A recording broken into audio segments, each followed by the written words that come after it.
Hi, my name is Geordan Stenson. I am in the basement kitchen of First Congregational Church of LaGrange. With me is Angela. We are going to celebrate her Italian heritage by cooking lasagna today. Also, one of the things that we do at First Congregational Church is celebrate the heritage and ancestry of the once upon a time immigrant population that we have here in the church. So without further ado, Angela, please let us know what we're cooking. Okay, we're gonna make lasagna from scratch. Geordan made homemade pasta noodles, so that's gonna be very exciting, and it's certainly gonna be tastier than the box stuff. Mom was a waitress, so she had, a family of 6, and didn't have a whole lot of money, so she made things that stretched. She'd make spaghetti, but it was just, she called it American style. She worked at Gino's East at Russian Oak. That's like the original Gino's East? Yeah, the Amadeo family. Yeah. When we were younger, we used to go there and play downstairs, and they'd give us checkbooks, and we could play on it. And then the bartender, I think, was Mrs. Amadeo's daughter, and she'd make us kitty cocktails with grenadine and Nice. Shirley cherries. Temple, all that. Yeah. That's pretty cool. I have fond memories of that. That's good. My dad loved whatever my mom cooked, whatever it was. My mom used to say, I could make a shingle and he'd eat it.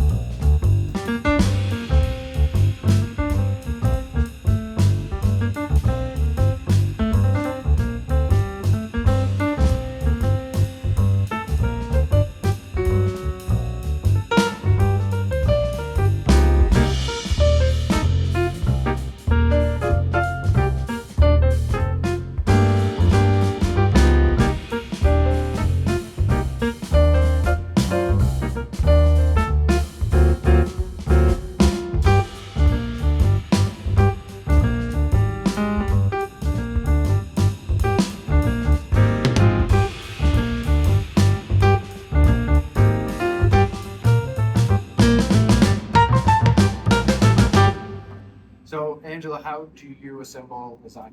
Okay, well, obviously you have a pan. It doesn't matter whether it's a loaf pan or a 9x13 pan. Just oiled, right? And then you oil the bottom of the pan. And then you put a little tomato sauce on the bottom to give it a little more flavor. Then you start with the noodles. So then you layer it. So then I'm going to layer it with, I usually start with the ricotta cheese that has a little bit of scrambled eggs in there and some fresh parsley. Gotta have the fresh. Now you're doing the sauce, right? Which Yeah, is yeah. what you did earlier. Yeah. You could put as much or as little as you want. It's kind of personal choice. There's really, and then the mozzarella. And then you could also put meat if you wanted to, and that would be within this layer. It's kind of a creative endeavor. You can kind of make it however you want. There's no really right or wrong. There you go. Well, cut a little bit more so that we can have. Whatever you want. Sorry. Yeah. We want to cover it. Yeah. My apologies. No, that's okay. Not gonna get in the way of an Italian lady in the kitchen. That's for sure. In my mom's later years, she added way too much salt in many of her dishes, so that when I go over there for dinner, I'd say, Mom, I can't eat this.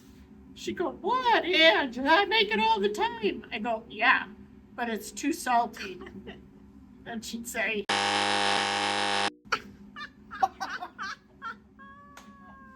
Thanks, Mom.